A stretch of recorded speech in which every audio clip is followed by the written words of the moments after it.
One thing that I didn't realize when I began to study for this lesson is otters not only enjoy life. I knew that. That's what fascinated me with the otter to begin with. Isn't that guy cute? Yeah, it looks like Paul, doesn't it? I mean, it's that chubby little face. Okay, so I'm biased. But something I didn't realize was the intentional care that is required by the otter to sustain the next generation, just in physical life.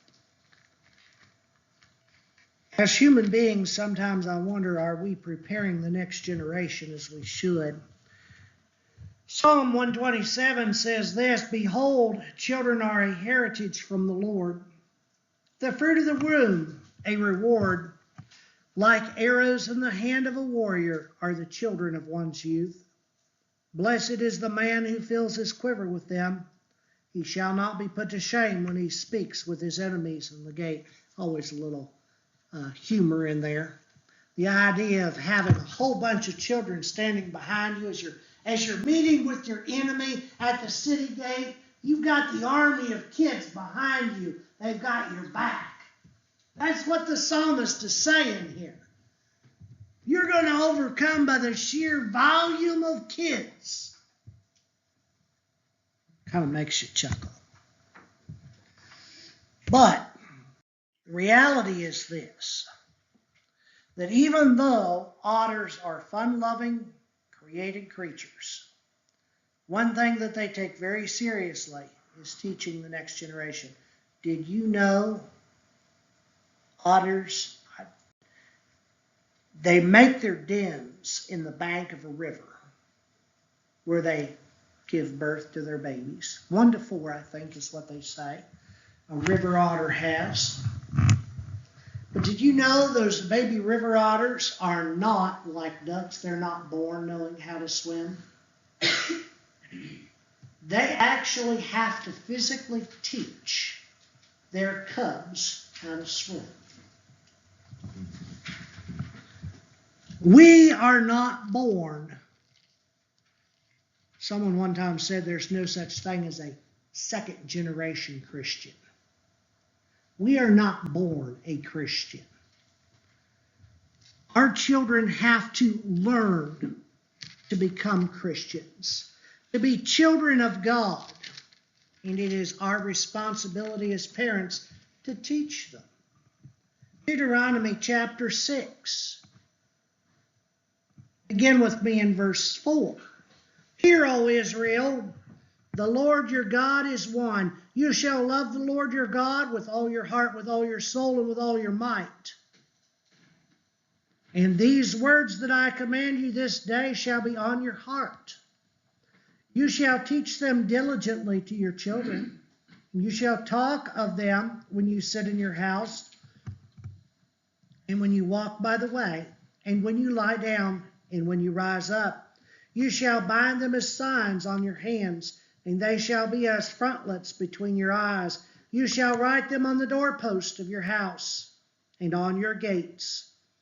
And the Lord your God, and when the Lord your God brings you into the land that he swore to your fathers, to Abraham, to Isaac, and to Jacob to give you, with great and good cities, then that you did not build, and the houses are full of good things that you did not fill, and cisterns that you did not dig, and vineyards and olive trees that you did not plant. And when you eat and are full, then take care lest you forget the Lord, who brought you out of the land of Egypt and out of the house of slavery."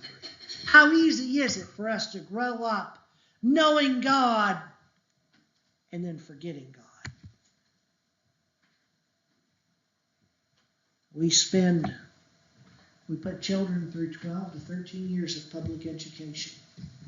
We teach them to read. We teach them to write. We prepare them for life. We prepare them for eternity.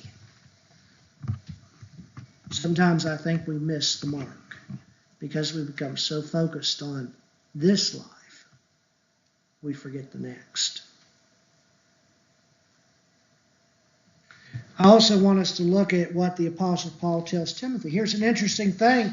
As Paul is writing his first and second letters to Timothy in the New Testament that we have, he is preparing the next generation. Paul is an old man, by accounts somewhere near 60 years old, maybe not quite. And he is writing to a young man that's somewhere between the age of 20 and 24 years old. Okay, so not very much older than some of us here tonight, some of you here tonight. So I want you to think about this. Paul is preparing the next generation for preaching. Sometimes I think we need to be preparing not only the next generation to become Christians, we need to prepare the next generation to become preachers, elders, deacons, so that the church may have a firm foundation for years to come. In Paul's second letter to Timothy, chapter 3, and in verse 14 and 15,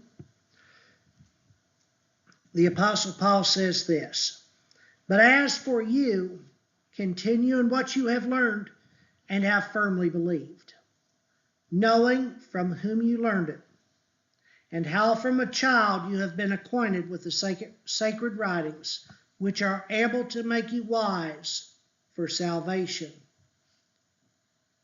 through faith in Jesus Christ." All Scripture is breathed out by God and is profitable for teaching, for reproof, for correction, for training in righteousness, that the man of God may be complete, equipped for every good work. You know, the thing is, it may take a mother otter, it may take her a year to teach her cubs all they need to know in order to survive. To us, that may seem, oh, I wish Paul could learn everything in a year. I wish my kids could all learn in 1 year. Okay, Ruth, you've been out on your own for a long time.